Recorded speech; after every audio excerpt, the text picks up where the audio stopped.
નમસ્કાર, આપ જોઈ રહ્યા છો સંદેશ ન્યૂઝ. આપની સાથે હું ભાવિની.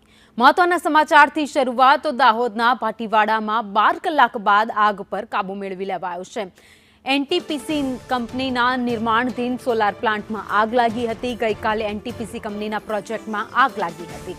6 ફાયર ફાઇટર ઘટના સ્થળે પહોંચી આગ ઉપર કાબુ મેળવવાના પ્રયાસ હાથ ધર્યા હતા અને હવે આખરે 12 કલાક બાદ આગ પર કાબુ મેળવી લેવામાં આવ્યો છે.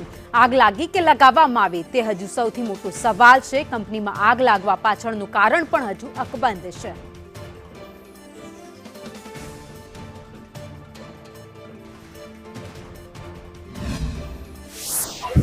દાહોદના ભાટીવાડા ખાતે ગઈકાલે રાત્રે 9:30 વાગે એકાએક કંપનીની અંદર આગ લાગી હતી. એનટીપીસી કંપની છે તેની અંદર આગ લાગવાનો માહોલ જે છે તે મામલો જે છે તે સામે આવ્યો હતો અને આપ જે દ્રશ્ય જોઈ રહ્યા છો, સતત ફાયર વિભાગ દ્વારા 10 કલાકની મહેનત બાદ જે આગ પર કાબુ મેળવી લેવામાં આવ્યો હતો. હાલ પણ જે 30% જેટલો ભાગ જે છે તે થોડી આગની અંદર ચપેટની અંદર છે.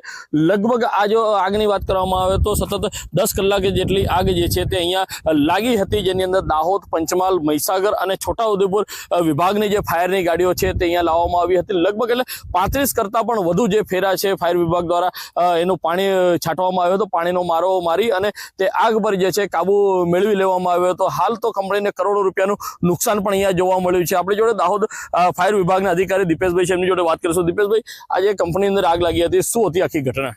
તારીખ 21/4/2025 રોજ રાત્રે દાહોદ ફાયર બ્રિગેડને કોલ મળેલ કે ભાટીવાડા ખાતે નિર્માણાધીન એનટીપીસી કંપની કે જે સોલારનું ઉત્પાદન કરે છે એમાં આગ લાગવાનો કોલ મળતા દાહોદ ફાયર બ્રિગેડના તાત્કાલિક ઘટના સ્થળે પહોંચી આગ વધારે હોવાથી દાહોદ ફાયર બ્રિગેડની 4 ગાડી છોટાઉદેપુર, ગોધરા તેમજ ઝાલોદની ગાડી બોલાવી આગ ઓલવવાની કામગીરી કરવામાં આવેલ, જેમાં હાલમાં આગ ઓલવવાની કામગીરી કરી દેવામાં આવેલ છે અને કુલિંગ કરવાની કામગીરી હાલમાં ચાલુ છે.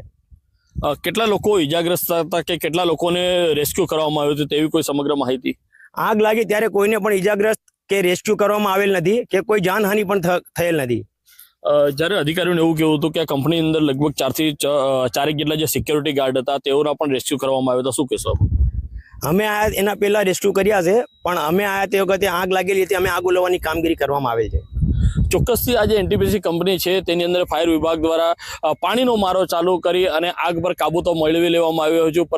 હેમલ પંચાલ, સંદેશ ન્યૂઝ.